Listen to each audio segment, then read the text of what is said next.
मेरे प्रिय विद्यार्थियों, आप सबको मेरा नमस्कार, जोहार। आप सभी बच्चों का गोस्वामी सर क्लासेज में हार्दिक स्वागत करता हूं। बच्चों, आज मैं आपके बीच आया हूं सुभाषिका। यह वर्ग 6 की संस्कृत की पाठ्य पुस्तक है और आज हम लोग इस पाठ पुस्तक में सप्तम पाठ समुद्र तट के पाठ के अंत में दिए गए प्रश्नों के उत्तर को आज हम लोग जानेंगे और सीखेंगे। बच्चों, इससे पहले पिछले वीडियो में मैंने समुद्र तट सप्तम पाठ समुद्र तट पाठ को दिए गए संस्कृत के वाक्यों का शब्दार्थ, भावार्थ और हिंदी में अनुवाद आप लोगों के बीच मैंने रखा था और उम्मीद करता हूं कि आप सब अच्छी तरह समझ गए होंगे। बच्चों, अभी मैं आपके बीच आया हूं सप्तम पाठ समुद्र तट में दिए गए पाठ के अंत में प्रश्न उत्तर को लेकर के। तो आइए हम लोग शुरू करते हैं प्रश्न उत्तर से। तो सबसे पहला प्रश्न क्या है? अभ्यास का पहला प्रश्न है पदानी बोधता। यहाँ आपको संस्कृत के कुछ शब्द दिए गए हैं और उसका अर्थ हिंदी में बतलाया गया है। तो आइए हम लोग देखते हैं संस्कृत के शब्द और उसका अर्थ हिंदी में। पहला है समुद्र तट, समुद्र का किनारा। पर्यटनाय, घूमने के लिए। आगच्छन्ति, आते हैं। तरंगे, लहरों से। नौका भी, नौकाओं के द्वारा। जल विहारम, जल क्रीड़ा। बालुका भी, बालुओं से। बालुका गृहम, बालू का घर। मध्य मध्य, बीच बीच में। प्रवाहयन्ति, बहा देते हैं। प्रचलति एवं, चलती ही रहती है। पर्यटन स्थानानि, घूमने की जगह। मत्स्यजीवी, मछुआरे। युगपदेव, एक साथ। स्वजीविकाम, अपनी जीविका को। चालयति, चलाते हैं। अतीव, बहुत अधिक। पर्यटकेभ्य, पर्यटकों के लिए। नारिकेल फलेभ्य, नारियल के फलों के लिए। ज्ञाते, जाना जाता है। स्वेरम, बेरोक टोक। विहरन्ति, घूमते हैं। दीर्घतम, सबसे लंबा। प्रायद्वीप, 3 तरफ जल से घिरा भूभाग। संगम, मिलन। संगम का अर्थ होता है मिलन। तो ये था बच्चों अभ्यास का पहला प्रश्न पदानी बोधता, जहाँ संस्कृत के शब्द दिए गए हैं और उसका अर्थ हिंदी में आपके बीच बतलाया गया। तो बच्चों, आप इसे अपने कॉपी में जरूर नोट कर लेंगे और याद रखेंगे। अब हम लोग चलेंगे बच्चों दूसरा प्रश्न। दूसरा प्रश्न आपका उच्चारण करना है। तो उच्चारण में क्या क्या शब्द है आप ध्यान से देखेंगे। तरंगे, मत्स्य जीवन। तरण्याम, त्रयाणाम। व्यापाराय, संगम। त्रिशिशु, कोच्चि तट। नारिकेल, प्रायद्वीप। चंद्रोदय, वैदेशिक। बालुका भी। तो ये आपका संस्कृत में पेज नंबर 43 में जब आप देखेंगे दूसरा प्रश्न, तो यहाँ संस्कृत के कुछ शब्द दिखाए गए हैं, दिए गए हैं। इसका सिर्फ आपको उच्चारण करना है। तो इसे आप अपने कॉपी में लिखते जाएंगे और उच्चारण करते जाएंगे। मैं आप लोगों को तीसरे प्रश्न की ओर ले चलता हूँ। तीसरा प्रश्न है अधोलिखितानाम प्रश्नानाम उत्तराणि लिखित। दिए गए प्रश्न जो हैं उनका उत्तर एक वाक्य में देना है। तो बच्चों, अभी मैं आपके सामने प्रश्न का उत्तर लिखा हुआ प्रस्तुत कर रहा हूं। आप उसे ध्यान से देखेंगे और समझेंगे तथा अपने कॉपी में लिखेंगे। तो बच्चों, सप्तम पाठ समुद्र तट प्रश्नोत्तरी का हम लोग शुरू करते हैं। तो जैसा कि मैंने बताया, दूसरा था उच्चारण कुरुता, अर्थात आपको यहाँ उच्चारण करना था। जो दिए गए शब्द हैं संस्कृत के शब्द, इसे उच्चारण करना था। मैं अभी आपके बीच में दिए गए संस्कृत शब्दों का अर्थ हिंदी में बतलाता हूँ। तरंगे, तरंगे का अर्थ होता है लहरें। मत्स्य जीवीन, मत्स्य जीवीन का अर्थ होता है मछुआरे। त्रयानाम, त्रयानाम मतलब तीनों ओर से। व्यापाराय, व्यापार के लिए। संगम, मिलन। त्रिशिशु, तीनों दिशाओं से। कोच्चि तट, कोच्चि का तट। नारिकेल, नारियल का फल। प्रायद्वीप, प्रायद्वीप। चंद्रोदय, चंद्र का उदय होना। वैदेशिक, विदेशी। बालू का भी, बालू का। तो ये था दूसरा। अब तीसरा है बच्चों, निम्नलिखित प्रश्नों के उत्तर आपको उत्तर लिखना है एक वाक्य में। तो आपके पाठ्य पुस्तक का जो पहला प्रश्न है, आप अगर अपने पाठ्य पुस्तक को देखते हैं तो जो आपका पहला प्रश्न दिया गया है वह है क नंबर। जना का भी जल विहारम कुर्वन्ति, जना का भी जल विहारम कुर्वन्ति। लोग किसमें जल विहार या जल क्रीड़ा करते हैं? तो उत्तर होगा जना नौका भी जल विहारम कुर्वन्ति। तो हम यहाँ लिखेंगे जल विहार किससे करते हैं लोग? तो नौका से करते हैं, नाव से। तो हम यहाँ लिखेंगे नौका भी। तो सही उत्तर होगा जना नौका भी जल विहारम कुर्वन्ति। आइए बच्चों, अब दूसरा प्रश्न है, ख नंबर देखें। कस्य त्रिशिशु दिशासु समुद्र तटा सन्ति। प्रश्न पूछता है कि कौन तीनों दिशाओं, किसके तीनों दिशाओं में समुद्र तट है? तो जैसा कि आपने पाठ पढ़ा था उसमें भारत देश के तीनों दिशाओं में समुद्र तट है। तो हम उत्तर लिखेंगे भारतस्य त्रिशिशु दिशासु समुद्र तटा सन्ति। तो ग नंबर प्रश्न है बच्चों, बालका बालिका बालुका भी किम रचयन्ति। अर्थात लड़के लड़कियां बालू से क्या बनाती है? तो जैसा कि आपने पढ़ा था कि बालू का घर, अर्थात बालू से बालू का घर बनाते हैं। तो हम उत्तर लिखेंगे बालका बालिका बालुका भी बालुका गृहम रचयन्ति। घ नंबर है बच्चों, कस्मात् कारणात् भारत देश प्रायद्वीप इति कथ्यते। अर्थात किस कारण से भारत देश को प्रायद्वीप कहा जाता है? तो प्रायद्वीप की परिभाषा मैंने बताया था बच्चों कि वह भाग जो तीनों ओर से जल से घिरा हो और एक ओर स्थल हो, वह प्रायद्वीप कहलाता है। तो भारत देश के तीनों दिशाओं में समुद्र तट है, इसी कारण से भारत देश को प्रायद्वीप कहा जाता है। तो हम इसका संस्कृत में उत्तर लिखेंगे अस्य त्रिशिशु दिशासु समुद्र तटा सन्ति अस्मात् कारणात् भारत देश प्रायद्वीप इति कथ्यते। तो ये था बच्चों आपका तीसरा का प्रश्न उत्तर। तीसरा प्रश्न जो था उसके चार प्रश्न थे और चारों के उत्तर एक बार पुनः देख ले। क नंबर, जना का भी जल विहारम कुर्वन्ति। उत्तर होगा जना नौका भी जल विहारम कुर्वन्ति। ख नंबर, कस्य त्रिशिशु दिशासु समुद्र तटा सन्ति। उत्तर होगा भारतस्य त्रिशिशु दिशासु समुद्र तटा सन्ति।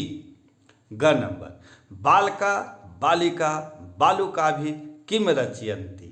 बालका बालिका बालुका भी बालुका गृह रचयन्ति। कस्मात् कारणात् भारत देश प्रायद्वीप इति कथ्यते। इसका उत्तर होगा अस्य त्रिशिशु दिशासु समुद्र तटा सन्ति अस्मात् कारणात् भारत देश प्रायद्वीप इति कथ्यते। आइए बच्चों चौथा प्रश्न हम देखते हैं। मंजूषात् पदानि चित्वा रिक्त स्थाने पूर्यत। जो आपका ब्रैकेट में जो शब्द दिया गया है उसमें से सही शब्द को चुन करके रिक्त स्थान को भरना है, खाली स्थान को भरना है। जैसे आपका प्रश्न पहला है क नंबर, जना रिक्त स्थान समुद्र तट आगच्छति। तो लोग समुद्र तट में क्यों आते हैं? तो घूमने के लिए, और घूमने के लिए संस्कृत का अर्थ होता है पर्यटनाय। तो हम लिखेंगे जना पर्यटनाय समुद्र तटम आगच्छन्ति। अब देखें ख नंबर प्रश्न, भारत देश रिक्त स्थान इति कथ्यते। तो हम वहाँ उत्तर लिखेंगे रिक्त स्थान में प्रायद्वीप। तो हम उत्तर, सही उत्तर हो जाएगा भारत देश प्रायद्वीप इति कथ्यते। ग नंबर बच्चों, सागरा नाम संगम रिक्त स्थान भवति। तो सागरों का संगम कहाँ होता है? तो कन्याकुमारी तट में। तो हम वहाँ सही उत्तर लिखेंगे रिक्त स्थान में कन्याकुमारी तटे। तो सागरा नाम संगम कन्याकुमारी तटे भवति। घ नंबर, बालका रिक्त स्थान रचयन्ति। तो सही उत्तर होगा बालुका गृह। वहाँ हम रिक्त स्थान में भरेंगे बालुका गृह। बालुका गृहम रचयन्ति। आगे है बच्चों अंगा नंबर, भारतस्य पूर्व दिशायाम रिक्त स्थान अस्ति। तो भारत के पूर्व दिशा में क्या है? तो बंगाल की खाड़ी है। तो वहाँ हम लिखेंगे बंगोपसागर। सही उत्तर होगा भारतस्य पूर्व दिशायाम बंगोपसागर। आगे देखें बच्चों, पांचवा प्रश्न है, तृतीया विभक्ति का प्रयोग करके रिक्त स्थान को पूरा करें। तृतीया विभक्ति प्रयोगेन रिक्त स्थाने पूर्यत। तृतीया के विभक्ति का प्रयोग से रिक्त स्थान को पूरा करें। तो बच्चों यहाँ आपका पाठ्य पुस्तक में देखेंगे तो आपको यहाँ पर प्रश्न के बाद ब्रैकेट में शब्द दिया गया है। मित्र है, मृग है, अश्व है, चस्का है, कमल है। तो इसको क्या कर देना है? इसको हमको तृतीय विभक्ति में बदल करके रिक्त स्थान में भरना है। जो आपका यहाँ रिक्त स्थान का जो जगह दिया है यहाँ भरना है। तो मैं आपके सामने हल किया हुआ प्रश्न रख रहा हूँ। तो जो आप देख रहे हैं बीच में रिक्त स्थान लाल कलम से, यहाँ वह रिक्त स्थान है। तो मैं यहाँ आपका प्रश्न उत्तर का हल लिख दिया हूँ। और ये क्या है? ये मित्र है, मृग है, अश्व है, चस्का है। इसको हमको क्या करना है? विभक्ति में बदलना है। तो मैं विभक्ति में बदल करके आपका प्रश्न का उत्तर रखा हूँ, ध्यान देंगे। विपुल रिक्त स्थान सह क्रीडति। तो मित्र का हम बदल देंगे तृतीय विभक्ति, तो मित्रेन होगा। तो हम वहाँ सही उत्तर भरेंगे मित्रेन। विपुल मित्रेन सह क्रीडति। ख नंबर है, मृग रिक्त स्थान है सह चरंती। ब्रैकेट में आपका मृग है, मृग को हम तृतीय विभक्ति में बदलेंगे तो मृगेन होगा। तो सही उत्तर भरेंगे मृगेन। ख नंबर का प्रश्न का हल हो जाएगा मृगा मृगेन सह चरंती। क नंबर है, अश्व रिक्त स्थान में है अश्व, उसको हमको विभक्ति में बदल करके तृतीय विभक्ति में प्रयोग करना है। तो अश्व रिक्त स्थान अश्वेन सह धावन्ति। तो वहाँ सही उत्तर हो जाएगा अश्व का अश्वेन। तो सही उत्तर होगा अश्व अश्वेन सह धावन्ति। ग नंबर, अहम अपि रिक्त स्थान पिबामी। तो वहाँ चषका है, तो चषका का हो जाएगा विभक्ति चषकेन। तो हम सही उत्तर लिखेंगे अहम अपि चषकेन पिबामी। अंगा नंबर, तड़ाग रिक्त स्थान विभाति।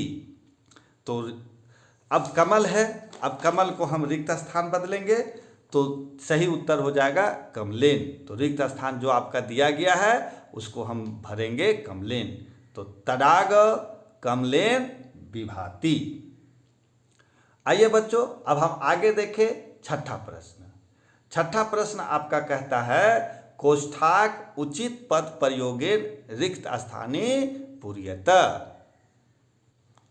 तो बच्चों जैसा कि आप देख रहे हैं आपके पाठ्य पुस्तक में जो प्रश्न छठा है उसमें क्या दिया गया है, अंत में, प्रश्न के अंत में 2 शब्द दिया गया है। उन दोनों शब्दों में जो सही शब्द होगा उसको हम यहाँ पर रिक्त स्थान में क्या करेंगे, भरेंगे। और ये जो आपको प्रश्न के बाद निर्धन, निर्धना, परोपकार, परोपकारम, शिक्षक, शिक्षिका ये आपका दिया गया है, तो उसे हमको कहाँ भरना है, इन रिक्त स्थानों में भरते जाना है। तो आइए देखते हैं क नंबर, धनी का रिक्त स्थान धनम ददाति। तो सही उत्तर होगा, वहाँ 2 उत्तर दिया गया, निर्धनम और निर्धनाय। तो सही उत्तर होगा निर्धनाय। तो धनी का निर्धनाय धनम ददाति जो सही उत्तर है बच्चों, उसे मैंने लाल कलम से गोला कर दिया है। इसका अर्थ है कि वो सही उत्तर है और उसी को आपको रिक्त स्थान में भरना है। धनी का निर्धनाय धनम ददाति। आगे है सज्जना रिक्त स्थान जीवंती। तो सही उत्तर होगा परोपकाराय। तो वहाँ लिखेंगे सज्जना परोपकाराय जीवंती। ग नंबर है रिक्त स्थान नम।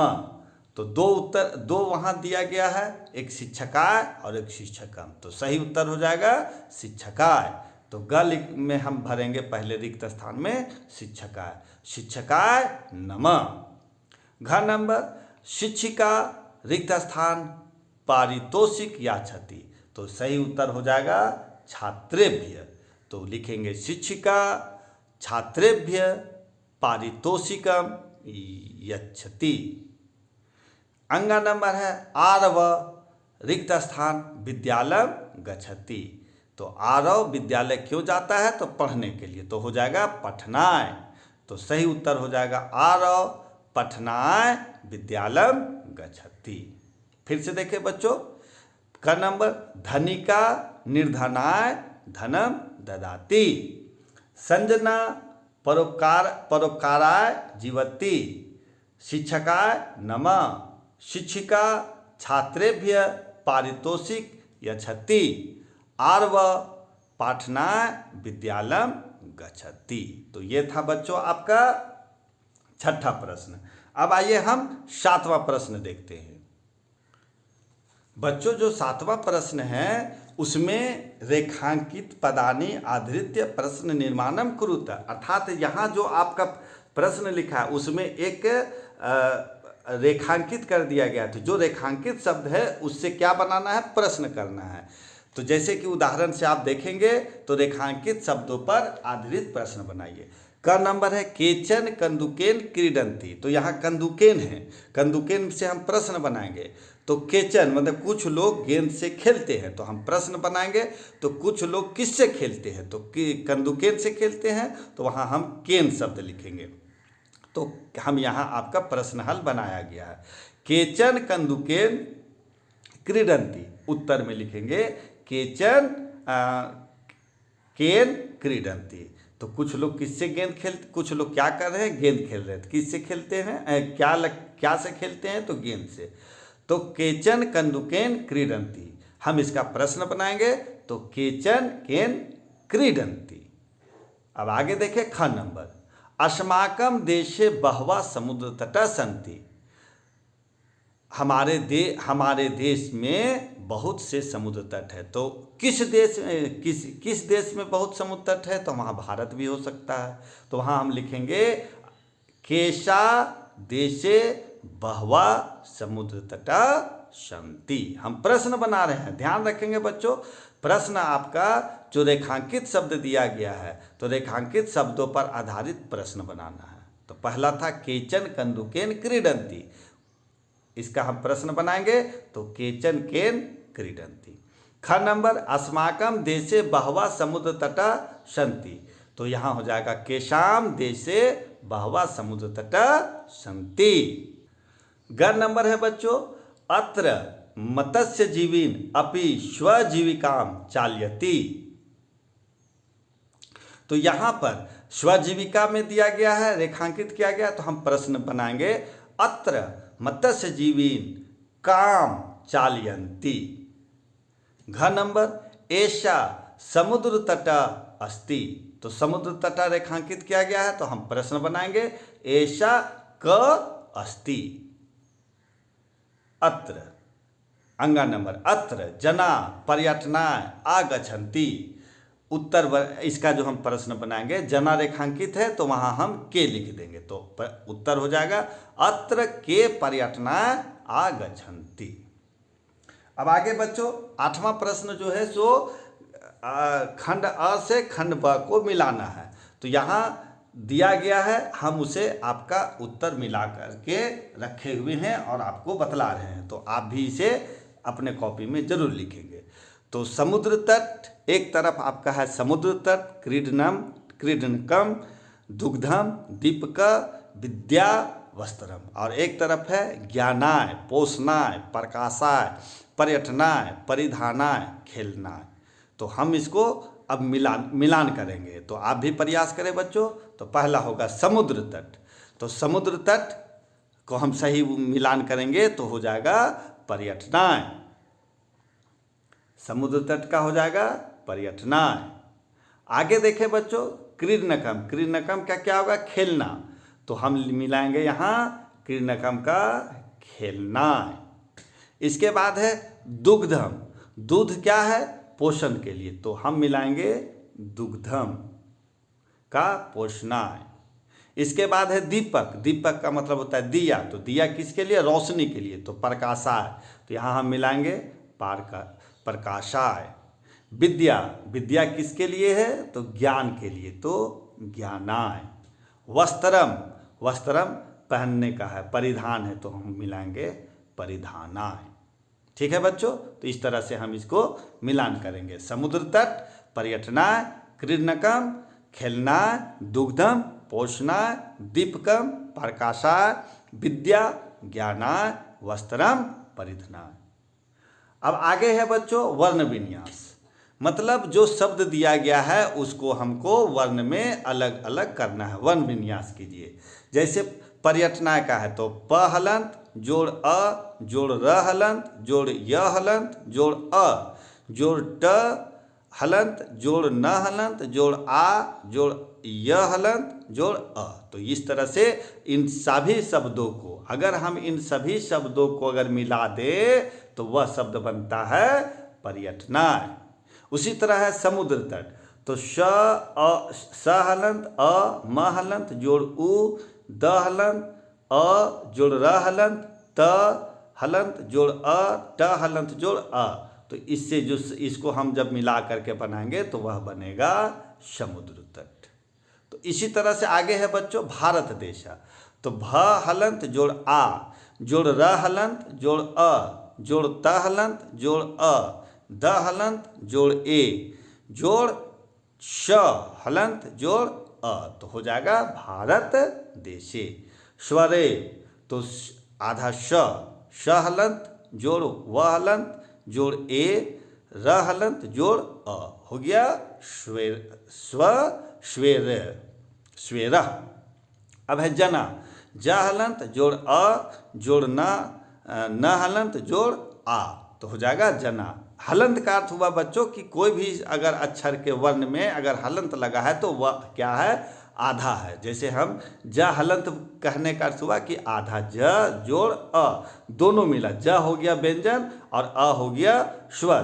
तो जैसा कि आप लोगों ने पढ़ा है और जाना है कि व्यंजन वर्ण का उच्चारण स्वर वर्णों की सहायता से होता है, अर्थात व्यंजन वर्ण में स्वर वर्ण मिला हुआ है। तो यहाँ हम क्या किए हैं व्यंजन और स्वर को अलग कर दिए। जैसे ज बोलते हैं ज, तो ज हलंत जोड़ अ स्वर हो गया और ज व्यंजन हो गया। तो व्यंजन वर्ण क्या है स्वर वर्ण की सहायता से बोला जाता है। तो ज हलंत जोड़ अ न हलंत जोड़ आ ना, तब हो गया जना। तो ये था बच्चों आपके प्रश्न उत्तर। अब ऐसी चीज को आगे जो आपका दिया गया है उसे ध्यान से देखें। तो वो प्रश्न जो था उसे क्या किया गया था संधि, मतलब हर वर्णों को क्या किए थे हम अलग कर दिए थे। तो वो था आपका नामा प्रश्न। बच्चों आपके पाठ्य पुस्तक में प्रश्न उत्तर जो दिया गया उसके बाद में योग्यता विस्तार, मतलब कुछ संस्कृत के वाक्य दिया गया है, उसका अर्थ आपको हिंदी में अनुवाद करना है, लिखना है। तो मैंने आपके बीच में रखा हूँ, आप इसे ध्यान से देखेंगे। तो उत्तर यथा समुद्रस्य हिमाद्रेश्य दक्षिणम वर्ष तदा भारतम नाम भारती यत्र संतति, ये विष्णु पुराण में लिखा हुआ है। सागरम सागरीय नमामो वयम, कानन कान्यम नमामो वयम, पवनम पावनीयम नमामो वयम, भारतम भारतीयम नमामो वयम। इसका अर्थ आपका हिंदी में दिया गया है बच्चों, आप ध्यान से देखें। तो जो आपका ये संस्कृत का शब्द अभी हम वाक्य जो हमने पढ़ा, इसका हिंदी अनुवाद आपके बीच रख रहा हूँ। जिसके उत्तर में हिमाद्री और दक्षिण में समुद्र है, यहाँ की संतान अर्थात निवासी भारतीय हैं और उसका नाम क्या है? भारतवर्ष है। ऊपर में जो दो पंक्ति आपने पढ़ा, उत्तर यदा समुद्रस्य हिमाद्रेश्य दक्षिणम वर्ष तथा भारतम नामा भारती यत्र संतति। इसका अर्थ हुआ कि जिसके उत्तर में हिमाद्री हो गया हिमालय पर्वत, और दक्षिण में समुद्र है, यहाँ की संतान अर्थात इस देश में रहने वाले जो निवासी होते हैं वह भारतीय कहलाते हैं और उस देश का नाम भारतवर्ष है। तो उसके बाद है बच्चों, सागरम सागरीय नमामो वयम, कानन कान्य नमामो वयम, पवनम पवनीय नमामो वयम, भारतम भारतीय नमामो वयम। अर्थात होता है कि सागर में रहने वालों को हम नमन करते हैं, वन के निवासियों को हम सब नमन करते हैं, पावन पवित्र, तो पावन करने वाले को हम सब नमन करते हैं, और भारतम भारतीयम नमामो वयम, भारत और भारत में रहने वाले को हम सब क्या करते हैं? नमन करते हैं। तो ये था बच्चों आपका प्रश्न उत्तर समुद्र तट सप्तम पाठ का प्रश्न उत्तर दिया गया जो था, उसका हल मैं आपके बीच में रखा। उम्मीद है बच्चों आप इसे समझ गए होंगे। ठीक है बच्चों, आज हम यहीं तक, फिर हम आपके बीच आएंगे अगले दिन अगले पाठ को लेकर के, अष्टम पाठ। तब तक के लिए बच्चों आप सबका बहुत बहुत आभार, बहुत बहुत धन्यवाद।